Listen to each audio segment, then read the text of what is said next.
the Mike Rogers Show. Mike Rogers here with you with the one, the only, Carol Hisasue, famous DJ. Wait a minute, Carol. During the break, you were telling me something about some DJ who faked his what? Yes. Well, it all started. My remembering this started with George Santos. The Republican congressional representative. He was elected in last November, and then it turned out that he had faked his entire resume from And what's it was the problem? Everything was just preposterous. His mother, one of his, I don't know, grandmother or grandfather survived the Holocaust. His mother survived the 9/11 attack in New York. He went to this school, that school. He was at Goldman Sachs and this and that. Every bit of it was faked. Well, I remember there was this one guy, a DJ in Japan. In Japan. He wasn't a contemporary of mine because I kind of left radio. Well, no, I left J-Wave. I was still doing a little bit of radio. But what happened was one of the producer, Mr. H, that we both know. He's such a sweet guy. He's super nice. But he is such a sucker for, in Japanese they call him katagaki. What school you went to, what company you worked for, the names. He's kind of a sucker for names, and that's typical of a lot of Japanese people. Like if I say, I went to Harvard University, sugoi, or Tokyo University, sugoi. Oh, you must be so smart, Well, this guy had claimed that he was half Japanese, and he went to Harvard Business School, and he became a financial consultant. What's he doing being a DJ? I have no idea, right? Yeah, like if you're all that, all of that, why are you a silly DJ? It's for people like us who have no katagaki. But anyway, and then it turned out after several years. Well, what happened was then Mr. H hired him to fill in for another DJ at J-Wave, I think, and liked him enough that I think he got him a regular show. And then that just, it just snowballed, then he was on TV, he had other shows, everyone was talking about, Mr. La La La, he's so knowledgeable about financial stuff, and he's so cultured and so smart. But then I don't know how it came out, but somebody started digging into his past. And number one, he'd never gone to any university. Not any of the ones that he claimed, because it's easy to look that up, right? Yeah. And he didn't go to Harvard Business School or anything. Then they started looking into his financial consultancy, that he had a website, and he had a picture of his partner. It turned out that he had just grabbed a picture of any old person, some old white guy off the internet who he doesn't know and doesn't know him, and made him the partner and wrote up a resume for him. And then it turned out, because this came out in some local paper in Kyushu, because apparently that was where he was born and raised and had gone to elementary school, junior high, and high school. And when you look at the picture, he looks completely different. It turned out that he had gotten plastic surgery to look like he was not completely Japanese, like he was more Eurasian. So when you look at his old high school yearbook photos, it looks completely different. He's just like a regular Japanese dude. But I guess at some point he decided, probably like we were talking about, like in radio and TV, there are a lot in Japan. There are a lot of Eurasian talent, right? Yeah. So maybe he thought, if I get plastic surgery and look more foreign, and I can claim to be Hafu, then maybe that will, better my chances of getting some sort of, radio or TV job. And then it started escalating, and he wrote this fake bio and everything. Wow. And then they found out about it, and they pulled him from his show, and I think the show got canceled, and it was very embarrassing for the producers. and kind of, really terrible for the sponsor, and Yeah. but kind of funny too at the same time. It is kind of funny, Carol, I'm almost 66 years old now. I can't get a job anywhere. I'm half Japanese. I really am half Japanese. I've got photos and everything. Oh, you just need a new resume. All right, I'll make up one for you. That's amazing. I know there is, to this day, there is a talent, and I can't remember his name because I can't remember anyone's name, but he is on TV sometimes, and when I first met him, I was already probably 45 or 50 years old when I first met him. And the first thing he said to me was, "What university did you go to?"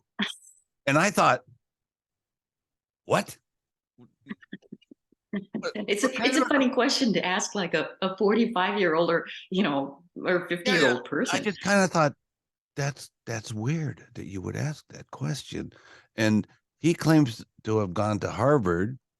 And so, like you said, it's so easy to check. I went to check and I couldn't find his name at the Harvard. Right? I kind of thought, why do people do that? I don't know. It's like, it's so silly. Okay, I must admit, there's a little strange thing in my bio when I was a DJ. Hey, wait a minute, let me turn on the recorder. Go ahead. You got the recorder. It's nothing. I mean, I'm going to admit it now, and people who are hearing it for the first time may go like, "Oh, really? Ew." But what happened was when I graduated from, I went to Japanese university. Mm-hmm. But it was the International Christian University, so a lot of the classes were in English, and even though I took some classes in Japanese, my Japanese was like totally sucky. Oh, really? So as soon as a few months after I graduated, I got my first radio job at a small cable radio station in Tokyo. Mm-hmm. And during the interview, I was really embarrassed about my Japanese inability. Mm-hmm. So, I was just telling them, oh, well, I went to, I grew up in the States and I didn't really come to Japan until university. And so, my Japanese is still really sucky. Mm-hmm. The thing is, though, I was in Japan, during my high school years. I'd just gone to an international school, and it was really horrible. And I hated it there, and I had a miserable time. And I don't even want to acknowledge the school or anything. So for me, it was a very convenient lie about like, oh yeah. And so I don't have to talk about, where I went to high school, and I can just say, oh yeah, I just, went to a Japanese university.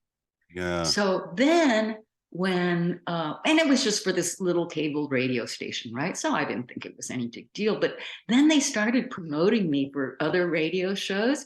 And then, the shacho there wrote up my bio, and he faked my my birth year, right? This is so Japanese. I don't know why he did, but he thought like, oh yeah, we're gonna make her younger than she is, and so right. So it was like, in Japan they're so hung up over your age. Like in the newspaper, if you get caught for something, they'll have your name and then your age in parentheses. They always do that. And then on TV too, they'll say so-and-so, age 54 or whatever. And so on the bio for talent, you often see Seinengapi, date of birth. Yeah. Like who cares, right? And in the States, it's so odd to put that on, your bio or something. But in Japan, they do that. And so the shacho, when he wrote up my little bio, he faked my year of birth. And then he wrote all this stuff like, oh yeah, she grew up in the United States and came back to Japan to go to university, la, la, la. And I couldn't, I couldn't correct him then. And I just said, oh, whatever.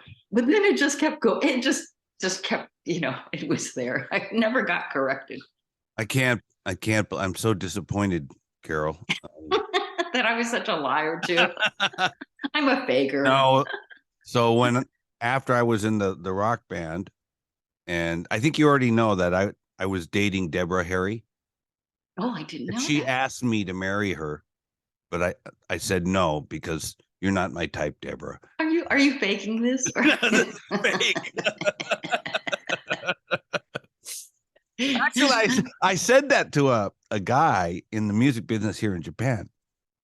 And he was like, "Really? Are you kidding me?" And I realized, oh wait, no, he's taking me. No, I'm just kidding. It's just a joke. Don't worry about it.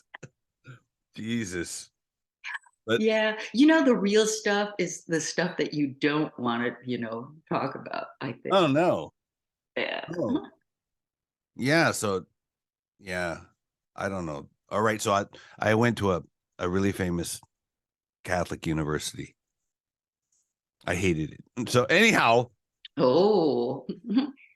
Is this a university in the United States? Yes. Okay. Yes. And to this day, I have a mental screw up because I went to some Catholic schools when I was a kid, and then I wound up going to a Catholic university. Well, I went to like 3 different colleges.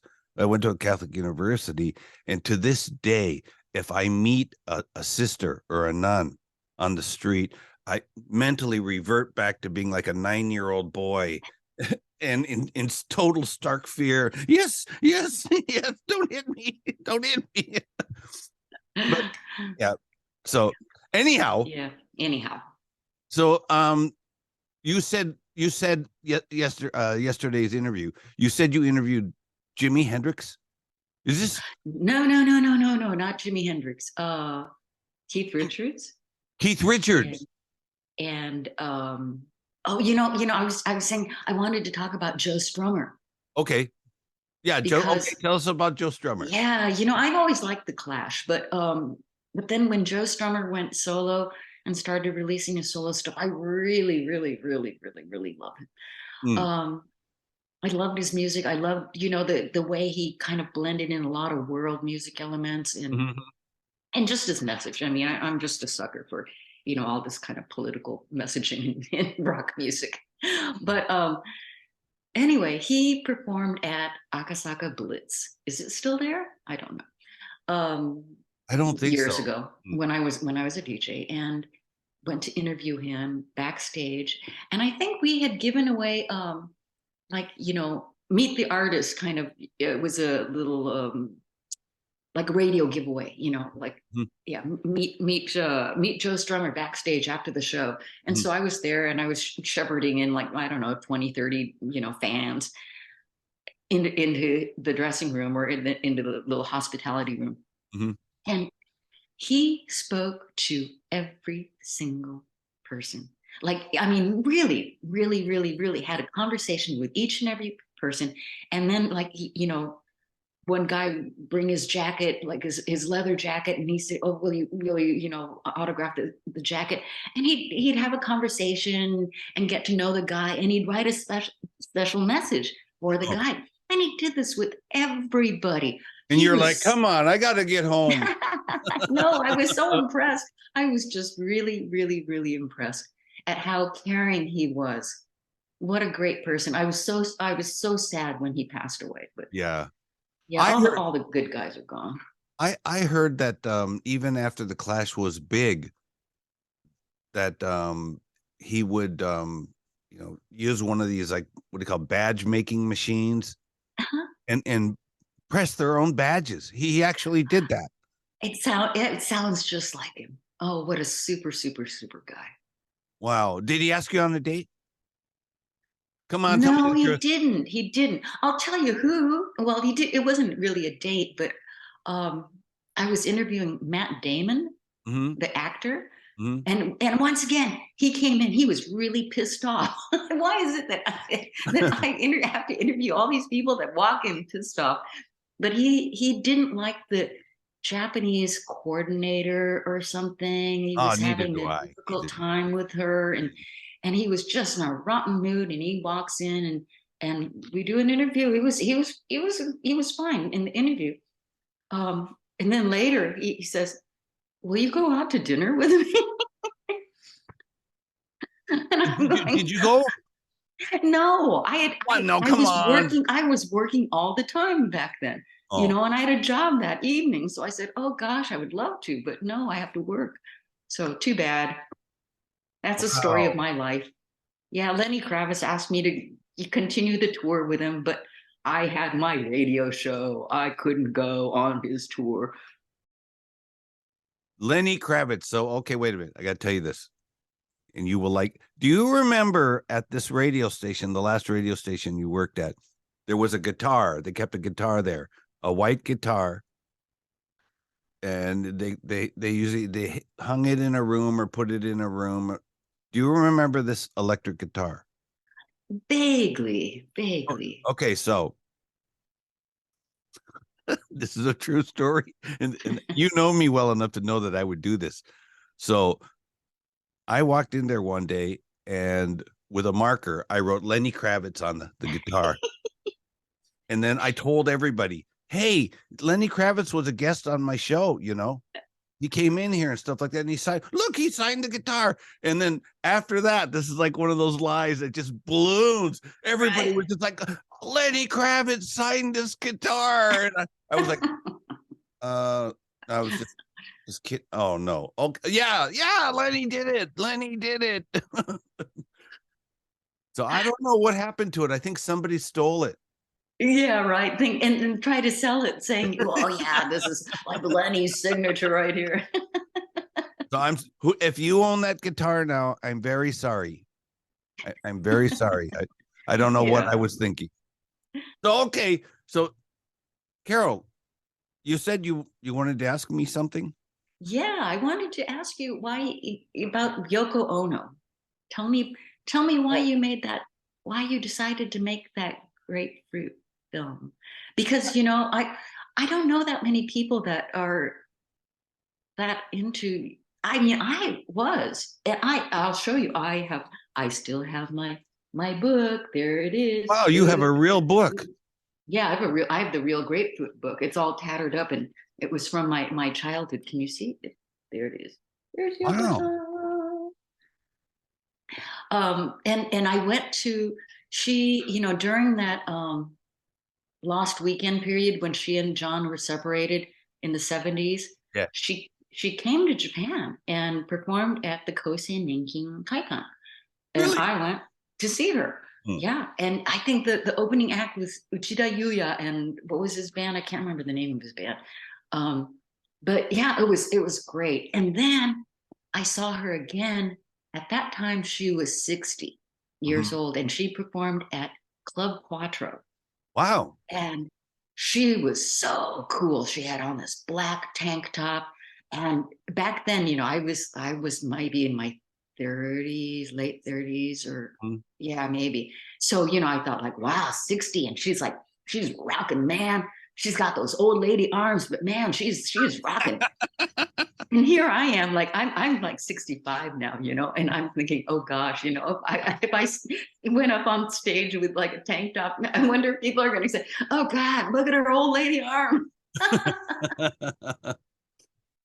But she was cool. I really liked her kind of wacky, wacky music a lot. I like B-52s too. But, well, okay, so why I made that movie? Yeah. I loved your movie. It was like watching. It was like like instead of reading the book, it's like watching the book. It was really cool. Oh, really? Yeah. Thank you. Can you write me an email with that quote? Yes, I will. Or you can just take it from this interview. What did you just say? You'll have to listen back to it. Oh, bummer. So I first so why? Okay, so I'll tell you straight out. I do not understand Fluxus at all type of art. I'm a very conservative guy. I do not understand Fluxus at all. And Yoko's music confuses me. So, but I found out that, Yoko's very sick now.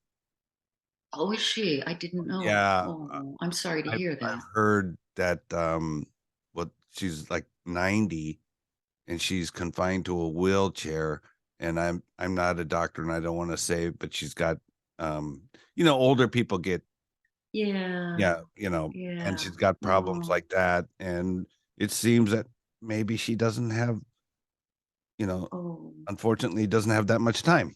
So I run this event called Ninja Indies Music Awards. I do it every year, and I just give trophies to indies artists. And I took a photo of one of the artists, and I thought, God, later on I saw that photo and I thought, she looks exactly like Yoko Ono. Wow. And then I went to bed, and I do my best thinking when I'm sleeping. I went to bed and I woke up in the morning and I thought, God, I should make this movie. And the reason why, because I believe, Westerners have a weird idea about Yoko Ono. And they don't know that she was like from like the highest rank of aristocracy in this country. Right. They don't know that. And she came from, such a privileged background. She was probably from like, a group of people, a group of women who would have married the emperor if she had stayed in Japan. And her dad was the first guy to open up a bank, a Japanese bank in the United States in New York. And Westerners don't know this. So I thought, okay, so I'm a good person to be able to present this in a very objective manner. And I want people to see the movie and then take whatever it is they get from it, whether it's positive or negative. I don't really care. And there is one thing definitely positive, I will say. I think Yoko Ono is probably the most famous Japanese in history. She's as famous as... definitely the most famous Japanese woman. Yeah, I would, have to agree. So I just wanted to make something as a tribute to her or whatever. And that's basically how the movie happened. And I didn't tell anyone on the staff what I just told you, because everyone is so Yoko Ono crazy. We love Yoko, and we're gonna make this really positive movie. And I thought, okay, don't say anything, because like her music is sometimes very disturbing to me, but I understand the art. And then her art, like when she broke the coffee cup and did stuff like that, I was just like, is this for real? Or, but then I studied a little bit about Fluxus art, and I thought, okay, yeah, I get it. The totally anti-corporate, anti-art thing, and that kind of fits with the way I am, I guess. Like on the radio, I don't like to play major label artists and stuff like that. So that's how the movie started, and that's how the movie has wound up. So, well, I hope a lot of people get to see it, because I think it's really great. It was fascinating. It's not the kind of movie that we often see anymore. I mean, when I'll tell you, when I was in high school, I made films, just really weird, kind of surreal movies. If I show them to real filmmakers, they'll just go, "That's a lot of crap you made." I mean, it was just like image, and it's hard. It was hard to do because back then, it was all on film. It's not like video now, which is way easy. So back then I was shooting on an 8mm camera, editing, splicing, taping, and doing all of that. And for the soundtrack, I had a reel to reel, and I was syncing it like manually. So, so when I showed the movie, I would have to start the film and the tape recorder at the same time for everything to sync. Wow. Because I didn't have like sync sound, film. I wasn't that, I was just a teenager, and I was using my dad's old 8mm camera. That's really cool that you did that, because most teenagers, especially nowadays, are sitting in their room playing, I don't even know what they're called. Grand auto theft or something like that. Oh, Grand Theft Auto. Yeah. Oh, is that what it is? Yeah. So Yeah.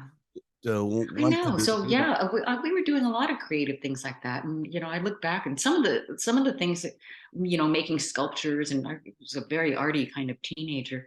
I wanted to go to art school, really, when after high school, but unfortunately, my parents nixed that idea because once again, my Japanese was so crappy, and my parents said, you cannot leave Japan until your Japanese is like a Japanese. Yeah. It's you're going to embarrass yourself abroad. And in hindsight, in hindsight, they were right. I'm glad I stayed and became fluent in Japanese, reading and writing and doing everything a Japanese person. Oh, I gave up, Carol. I just totally gave up. I used to study so hard. I used to take intensive classes 6 or 8 hours a day, every day.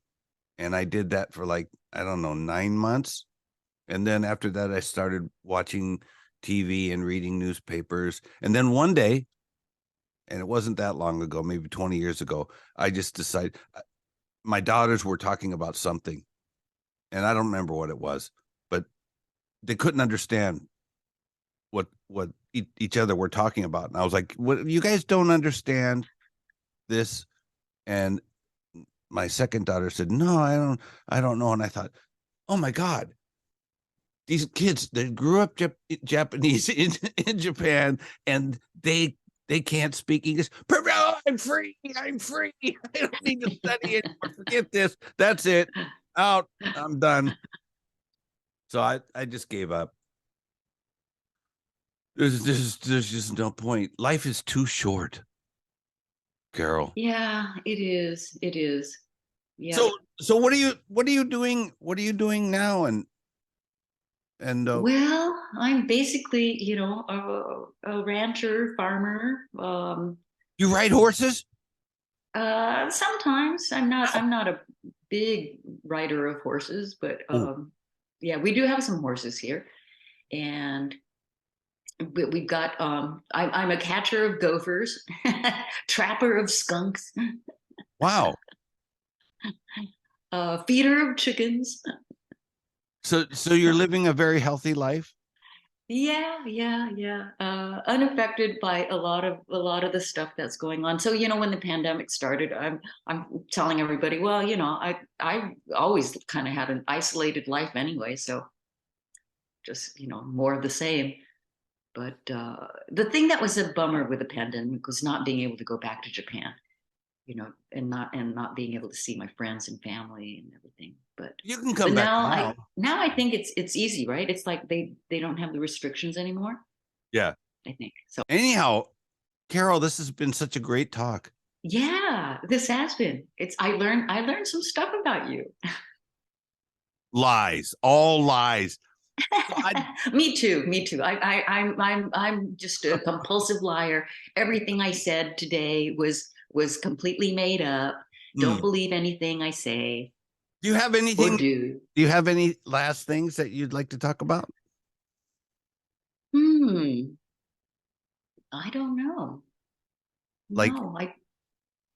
So you're okay. So you're a farmer. You're there, and you raise chickens and cows and whatever. Is this what you want to do for the rest of your life? I'm pretty happy doing that, but I don't know, not really. I mean, I still do, I still draw, and I would love to make a little, after seeing your Yoko film, it really inspired me. And I thought, I would love to just make some, it doesn't have to be very long, but I want to get back into that. I think I was hoping you were going to say that. It inspired me. I would love to do something with you. So, yeah, do you got a good idea? Yeah, it'll be about the imposter. I don't know. Ooh, well, we get to play the part. All right. Yeah. Thank you so much to Miss Carol Hisasue. Thank you. The most famous radio DJ in Japan during Japan's FM golden years. and I know what I'm talking about. Okay, so just trust me. Anyway, thank you so much, Carol. Thank you. We gotta be on the show. We gotta be on the show again. Yes. When we complete our movie. That's right. You're That's right. gonna be on the show and you're gonna talk about it and promote it. Okay. All right. So Sounds see you good. later. Okay. Bye-bye. Bye.